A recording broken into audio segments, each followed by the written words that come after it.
Somos um corpo criado por Deus. Cada pessoa tem um nível diferente de compreensão, mas Deus nos dá um entendimento básico comum.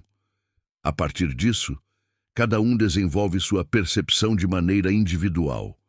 No entanto, nossa capacidade humana é limitada, e isso porque foi o próprio Deus quem estabeleceu esses limites. Não conseguimos sequer imaginar plenamente a eternidade, nem sondar os pensamentos de Deus.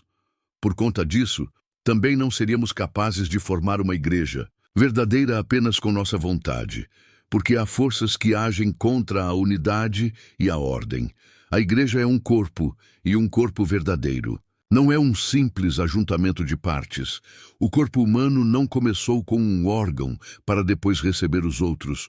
O pulmão depende do coração. Os rins purificam o sangue. Tudo está conectado. Assim é também a Igreja de Cristo, uma unidade, composta de muitos membros interligados, onde cada parte tem sua função e valor.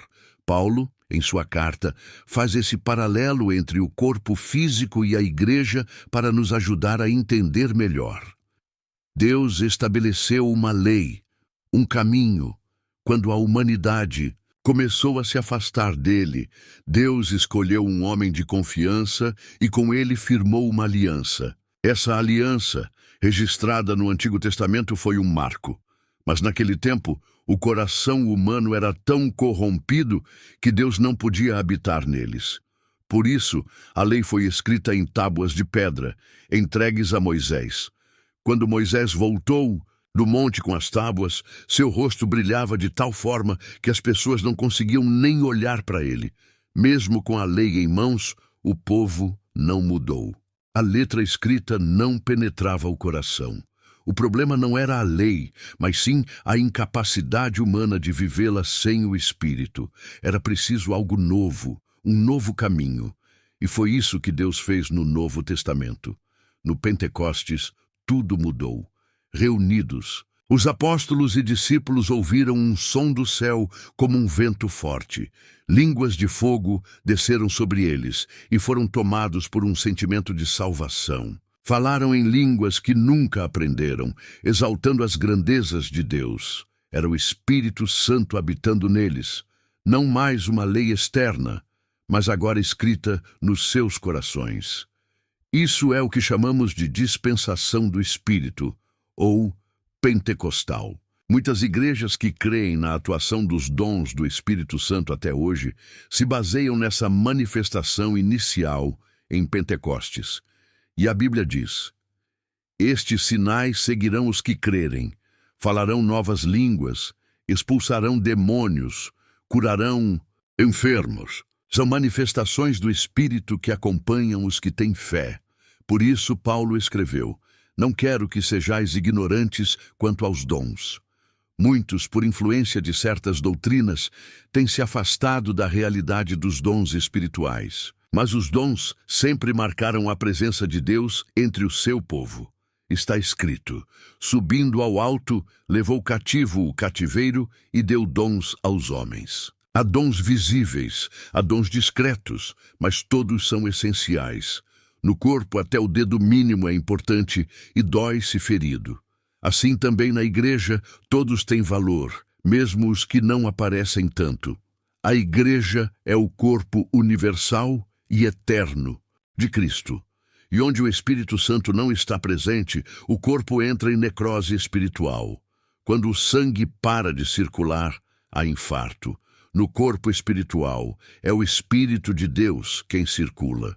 Se alguém não tem o Espírito, mesmo que conheça a Bíblia em muitos idiomas, está espiritualmente morto. Mas quando damos espaço ao Espírito Santo, ele vai aumentando em nós. Isso gera transformações no caráter e na manifestação dos dons. Ninguém pode dizer que Jesus é Senhor senão pelo Espírito. A fé verdadeira só se manifesta com o Espírito habitando em nós, e Deus distribui dons conforme a sua vontade. A igreja deve pedir esses dons: sabedoria, ciência, fé, operação de milagres, profecia, discernimento de espíritos, línguas, interpretação. Há sabedoria que não vem da escola, mas diretamente do Espírito.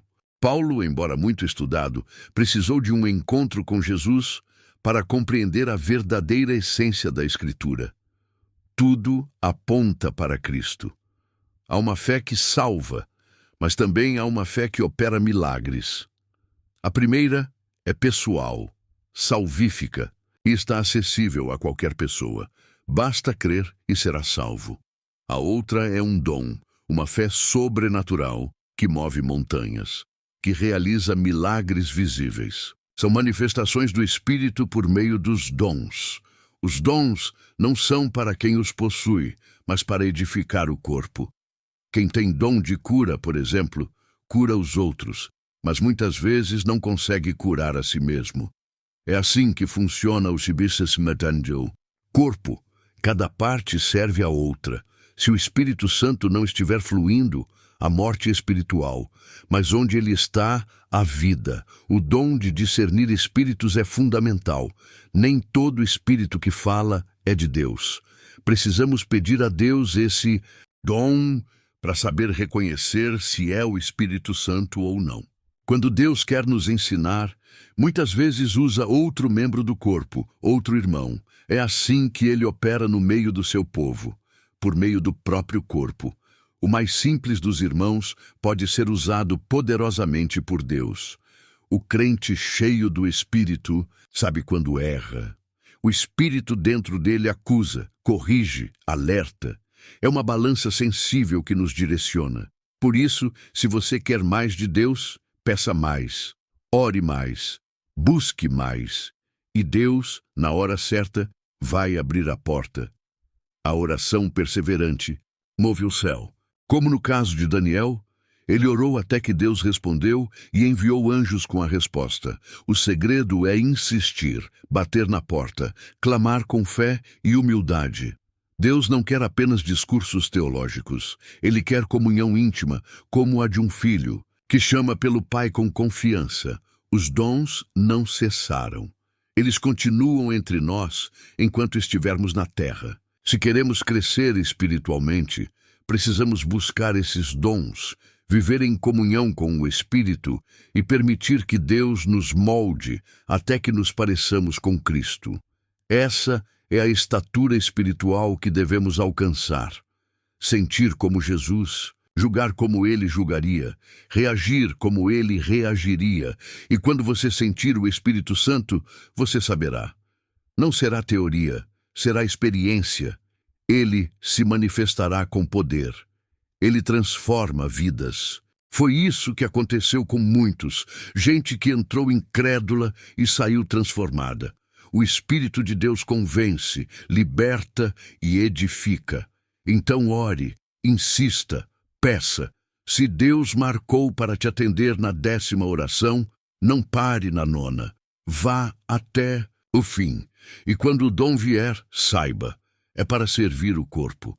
O dom não é para o benefício pessoal, mas para ajudar os outros. O dom é o canal de Deus para ministrar no meio da igreja. Onde o Espírito Santo está presente, a vida. Onde ele não está, o corpo está morrendo. Que Deus continue ministrando dons entre nós. Que ele seja glorificado. Amém.